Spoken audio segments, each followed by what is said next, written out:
नमस्कार दोस्तों, आज मैं आपको गणगौर व्रत में सुनी जाने वाली गणेश भगवान की कहानी सुनाने जा रही हूँ। प्रेम से बोलिए गणेश भगवान की जय हो, भोलेनाथ की जय हो, गौरा माता की जय हो।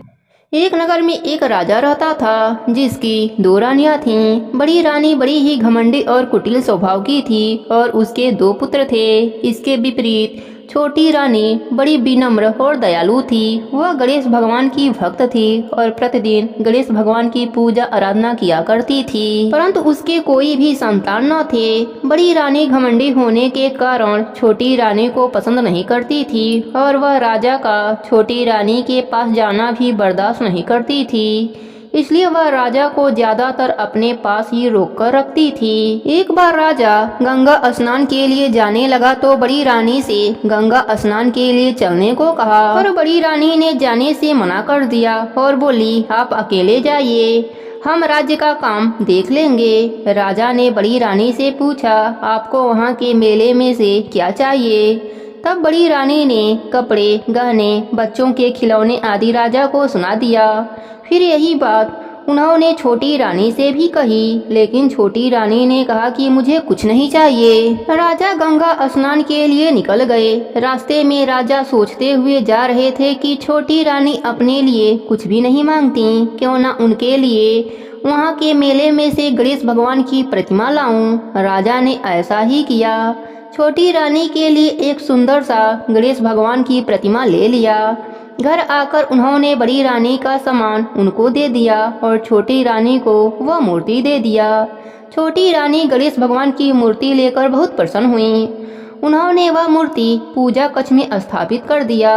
मूर्ति के महल में स्थापित होते ही राजा को शुभ समाचार मिलने लगा। पड़ोसी देश से बहुत देर से चल रही लड़ाई में राजा का विजय हुआ। राजा को समाचार मिला कि राज्य में पानी की समस्या समाप्त हो गई है। सारे जलाशय, कुएं, तालाब आदि सभी स्वच्छ पानी से भर गए हैं और इस साल की फसल भी अच्छी है। कुछ महीनों के पश्चात छोटी रानी को भी गर्भ ठहर गया। बड़ी रानी को पता चला कि छोटी रानी गर्भवती हैं तो वह बेचैन हो गई। वह नहीं चाहती थी कि छोटी रानी को भी बच्चा हो। बड़ी रानी सोचने लगी कि जब से यह गणेश भगवान की प्रतिमा यहाँ स्थापित हुई है तब से इसके साथ सब अच्छा ही हो रहा है। उसने अपने दासियों को मूर्ति चुराने को कहा। दासियां उसकी आज्ञा मानकर मूर्ति चुरा लाईं और बड़ी रानी ने वह मूर्ति पास ही के एक कुएं में गिरा दिया।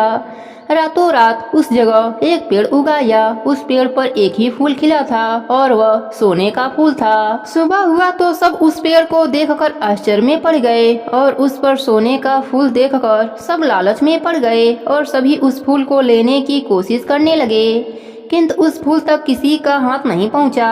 जब राजा को इस बात की खबर हुई तो वह भी बड़ी रानी के साथ वहां आए, परंतु फूल को वह भी न पा सके। फिर छोटी रानी को भी वहां बुलाया गया। छोटी रानी आई और फूल के नीचे अपना आंचल फैलाकर खड़ी हो गईं। तभी वह फूल पेड़ से गिरकर उनकी झोली में आ गई। झोली में फूल को आते ही वह गणेश भगवान की प्रतिमा में बदल गया। राजा देखकर हैरान हुआ और बोला कि यह तो वही प्रतिमा है जो मैं गंगा स्नान से लाया था। यह यहाँ कैसे आई?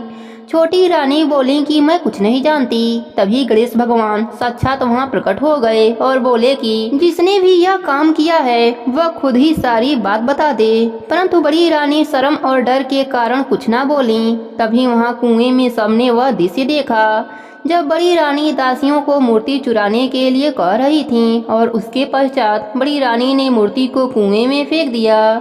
राजा ने दंड स्वरूप बड़ी रानी को नगर से बाहर पुराने महल में रहने को भेज दिया और यहाँ गणेश जी की महिमा देखकर एक भव्य मंदिर बनवाकर वहाँ पर गणेश जी की प्रतिमा को पूरे विधि विधान से स्थापित करवा दिया। 9 महीने के बाद छोटी रानी को पुत्र हुआ। राजा ने घर घर में गणेश पूजा का आदेश दिया। समस्त नगरवासी गणेश जी का पूजा करने लगे। गणेश भगवान की पूजा करने से नगर में सुख समृद्धि का वास हो गया।